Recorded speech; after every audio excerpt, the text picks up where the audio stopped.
उगा तर ते बोलायचं म्हणून बोलायचं काहीतरी, या आघाडीला झाला आणि त्या घोंगडीला झालं असं काहीतरी बोलायचं मुग मग. आम्हाला आमची शक्ती दाखवणं गरजेचं होतं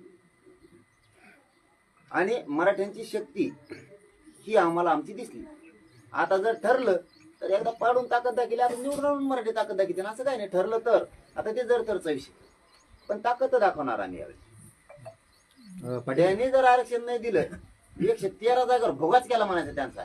बरं पाटील, तुम्ही असं कुठं जाहीर केलं नाही की जर मराठा समाजाला ओबीसी मधून जर या सरकारने आरक्षण दिलं तर तुम्ही या सरकारच्या बाजूची भूमिका घेता, निवडणुकीमध्ये त्यांना निवडून द्या असं आव्हान करताना असं कधीच म्हणलं नाही आतापर्यंत, जेव्हापासून हा लढा चालू झाला तेव्हापासून? कारण मला राजकारण करायचं नाही, तो राजकीय डाव असतो.